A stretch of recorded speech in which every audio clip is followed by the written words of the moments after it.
പ്രഭാതഭേരി.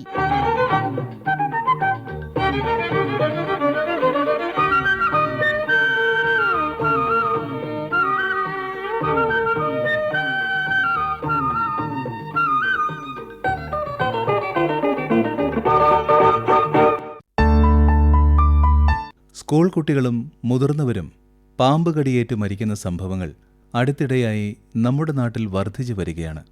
ഇതിന് ഒരു പ്രധാന കാരണം നഗരങ്ങളിലും ഗ്രാമങ്ങളിലും ജനവാസ മേഖലയോട് ചേർന്ന് വലിയ പറമ്പുകൾ യാതൊരു പരിചരണവുമില്ലാതെ കാട് പിടിച്ച് കിടക്കുന്നതാണ്. ഇവ ഇങ്ങനെ വിഷപ്പാമ്പുകളുടെയും മറ്റു മാരക ജന്തുക്കളുടെയും താവളമായി മാറുന്നു. ഈ വിഷയത്തിലാണ് ഇപ്പോൾ കേരള ഹൈക്കോടതിയിൽ നിന്ന് അതീവ സുപ്രധാനമായ ഒരു ഉത്തരവ് ഉണ്ടായിരിക്കുന്നത്. അയൽപ്പക്കത്തെ കാട് പിടിച്ച പറമ്പിൽ നിന്ന് വിഷജന്തുക്കളുടെ ഭീഷണിയുണ്ടെന്ന് ചൂണ്ടിക്കാട്ടി മാവേലിക്കര തെക്കേക്കര സ്വദേശി ജിജി വർഗീസ് നൽകിയ ഹർജിയിലാണ് കേരള ഹൈക്കോടതി ഈ ഉത്തരവ് പുറപ്പെടുവിച്ചിരിക്കുന്നത്. ഉടമസ്ഥനെ കണ്ടെത്താൻ കഴിഞ്ഞില്ലെങ്കിൽ പോലും വിഷപ്പാമ്പുകളുടെ താവളമായി മാറുന്ന ഇത്തരം പറമ്പുകൾ വെട്ടിത്തെളിക്കാൻ തദ്ദേശ സ്ഥാപനങ്ങൾക്ക് ബാധ്യതയുണ്ടെന്നാണ് കോടതി വിധി. മാവേലിക്കര തെക്കേക്കര ഗ്രാമപഞ്ചായത്ത് സെക്രട്ടറി നവാസ് എസ്. ശ്രീ ജിജി വർഗീസ് തറയിൽ പുത്തൻവീട് പല്ലാരിമംഗലം എന്നയാൾ 24/4/2026 തീയതി താൻ താമസിക്കുന്ന വീടിനോട് ചേർന്ന് പുല്ല് പിടിച്ച് കാടായി കിടക്കുന്നുവെന്നും അതിൽ നിന്ന് പാമ്പ് ഇഴഞ്ഞുവെന്ന് ശല്യം ഉണ്ടാകുന്നു എന്നും കാട് പിടിച്ചു കിടക്കുന്ന സ്ഥലം ആരുടേതാണെന്ന് അറിയില്ല, ആയതിനാൽ പഞ്ചായത്ത് ഇടപെട്ട് പരിഹാരം കണ്ടെത്തി തരണം എന്ന് കാണിച്ച് പഞ്ചായത്തിൻ്റെ മെയിലിൽ പരാതി സമർപ്പിച്ചിരുന്നു. അന്നേ ദിവസം തന്നെ അദ്ദേഹം ബഹുമാനപ്പെട്ട മുഖ്യമന്ത്രിയുടെ CMO പോർട്ടലിൽ ഇതേ പരാതി തന്നെ സമർപ്പിച്ചിരുന്നു. പരാതി സംബന്ധിച്ച് അന്വേഷണം നടത്തിയപ്പോൾ പരാതിക്കാരൻ്റെ വീട് ഒരു ടാർ റോഡിൻ്റെ വശത്തായി ചുറ്റുമതിലോട് കൂടി സ്ഥിതി ചെയ്യുന്ന ഒരു കെട്ടിടം ആണ് എന്നും റോഡിൻ്റെ മറുവശത്തായി നിലമായി കാണപ്പെടുന്ന ഒരു സ്ഥലവും അതിന് സമീപമായി ഒരു വീടിന് ഫൗണ്ടേഷൻ കെട്ടിയ സ്ഥലത്ത് വർഷങ്ങളായിട്ട് കുറേ മരങ്ങൾ വളർന്ന് കാട് പിടിച്ച് കിടക്കുന്ന ഒരു സ്ഥലവും കണ്ടെത്താൻ കഴിഞ്ഞു. സമീപവാസികളോട് അന്വേഷിച്ചപ്പോൾ കാട് പിടിച്ചു കിടക്കുന്ന സ്ഥലത്തിന്റെ ഉടമയെക്കുറിച്ച് വിവരം അറിയില്ല എന്നറിഞ്ഞതിനാൽ പ്രസ്തുത സ്ഥലത്തിന്റെ സർവേ നമ്പർ അടക്കം ഉടമസ്ഥന്റെ വിവരങ്ങൾ അറിയിക്കാൻ തെക്കേക്കര വില്ലേജ് ഓഫീസർക്ക് പഞ്ചായത്ത് ഓഫീസിൽ നിന്ന് കത്ത് നൽകി. വില്ലേജ് ഓഫീസിൽ നിന്ന് ഉടമസ്ഥന്റെ വിവരങ്ങൾ ലഭിക്കുന്ന മുറയ്ക്ക് ഉടമസ്ഥന് നോട്ടീസ് നൽകി കാട് വെട്ടിത്തെളിക്കുന്ന നടപടി സ്വീകരിക്കുന്നതാണ് എന്നുള്ള വിവരം കാണിച്ച് പരാതിക്കാരനായ ശ്രീ ജിജി വർഗീസിന് ഓഫീസിൽ നിന്നും 2/5/2026 തീയതി രേഖാമൂലം കത്ത് അയച്ചിരുന്നു. എന്നാൽ പരാതിക്കാരൻ പ്രശ്നപരിഹാരത്തിനായി ബഹുമാനപ്പെട്ട ഹൈക്കോടതിയെ സമീപിക്കുകയും ബഹുമാനപ്പെട്ട കോടതി പരാതിക്കിടയായ പ്രസ്തുത സ്ഥലം സെക്രട്ടറി നേരിട്ട് വെട്ടിത്തെളിച്ച് വൃത്തിയാക്കണം എന്നും ആയതിനു വേണ്ടി ചെലവാകുന്ന തുക ഉടമസ്ഥനെ കണ്ടെത്തുന്ന മുറയ്ക്ക് ഉടമസ്ഥനിൽ നിന്നും ഈടാക്കണം എന്നും ഉത്തരവായിട്ടുള്ളതാണ്. ബഹുമാനപ്പെട്ട കോടതിയുടെ നിർദ്ദേശപ്രകാരം പ്രസ്തുത സ്ഥലം വൃത്തിയാക്കിയിട്ടുള്ളതാണ്, തുടർ നടപടികൾ സ്വീകരിച്ചിട്ടുള്ളതാണ്. മാവേലിക്കര തെക്കേക്കര ഗ്രാമപഞ്ചായത്ത് പ്രസിഡന്റ് പ്രിയ വിനോദ്. കാട് വെട്ടിത്തെളിക്കുന്നതും മരം വെട്ടിത്തെളിക്കുന്നതുമായി ബന്ധപ്പെട്ട് നിരവധി പരാതികൾ പഞ്ചായത്തിൽ ലഭിക്കാറുണ്ട്. സമയബന്ധിതമായി അന്വേഷണം നടത്തി നടപടി സ്വീകരിക്കാറുമുണ്ട്. പക്ഷേ ഈ ഹൈക്കോടതിയിൽ പോയ കേസ് വളരെ ചുരുങ്ങിയ സമയം കൊണ്ട് ആണ്, ഏകദേശം 1 മാസ കാലയളവിൽ തന്നെയാണ് കോടതി വിധി ഉണ്ടായത്.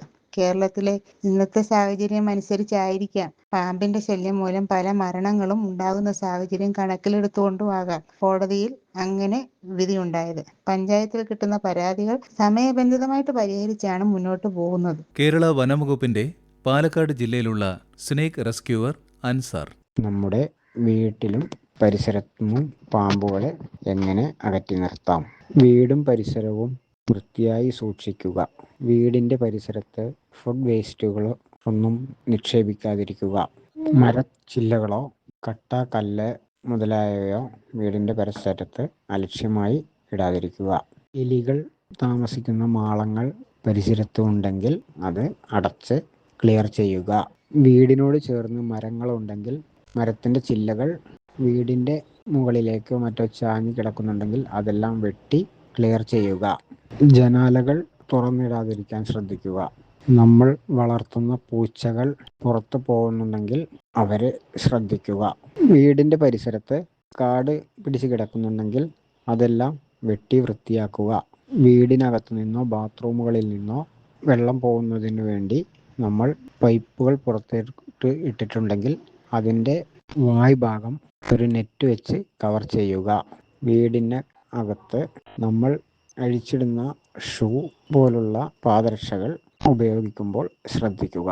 കിടക്കാൻ പോകുന്ന സമയത്ത് ബെഡ്ഷീറ്റുകളും ബെഡും നല്ലതുപോലെ കുടഞ്ഞ് പരിശോധിച്ചതിന് ശേഷം മാത്രം ഉപയോഗിക്കുക. കോഴിക്കൂടുകളും ലവ് ബേർഡ്സ് മുതലായ വളർത്തുമൃഗങ്ങളുടെ കൂടുകളും വെളിയിൽ ഉണ്ടെങ്കിൽ അതിനകത്ത് കൈയിടുന്ന സമയത്ത് ശ്രദ്ധിക്കുക. ഗുരുവായൂർ നഗരസഭയിൽ നിന്നും ആരോഗ്യ വിഭാഗത്തിന്റെ മേധാവിയായി വിരമിച്ച അശോക് KC.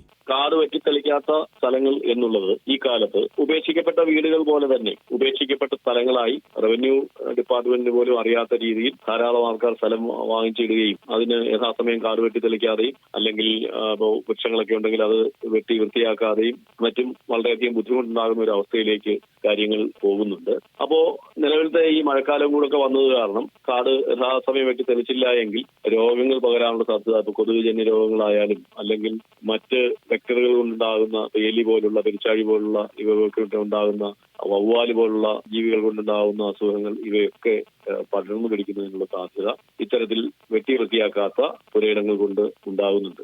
കൂടാതെ ഇപ്പോൾ നമ്മളെല്ലാം കേൾക്കുന്നുണ്ട് പാമ്പ് ശല്യം. അത് പല സ്ഥലങ്ങളിലും 18 പാമ്പിനെ അല്ലെങ്കിൽ 28 പാമ്പിനെ, പാമ്പ് കുഞ്ഞുങ്ങളെയൊക്കെ പിടികൂടുന്ന അവസ്ഥ. ആൾക്കാർ തന്നെ മുൻകൈ എടുത്തുകൊണ്ട് അവനവന്റെ സ്ഥലം അവനവൻ തന്നെ വെട്ടി വൃത്തിയാക്കിയില്ല എങ്കിൽ ഞാൻ നേരത്തെ പറഞ്ഞതുപോലെയുള്ള കൊതുകുജന്യ രോഗങ്ങളായാലും അല്ലെങ്കിൽ മറ്റ് വെക്ടർ കൊണ്ടുള്ള രോഗങ്ങൾ, അസുഖങ്ങളായാലും ഒക്കെ പടർന്നു പിടിക്കാനുള്ള സാധ്യത ഉണ്ട്. അതുപോലെ ഇപ്പോ വന്നിട്ടുള്ള നിപ്പ വൈറസ് ഇങ്ങനെയുള്ള ഒഴിഞ്ഞു കിടക്കുന്ന പ്രദേശങ്ങളിലാണ് വവ്വാലുകളും മറ്റും കൂടുകൂട്ടുന്നതിനും അവയിൽ നിന്നും ഒക്കെ രോഗം പകരുന്നതിനുള്ള സാധ്യത നിലവിൽ കണ്ടുവരും. Advocate Johny K. ജോർജ്.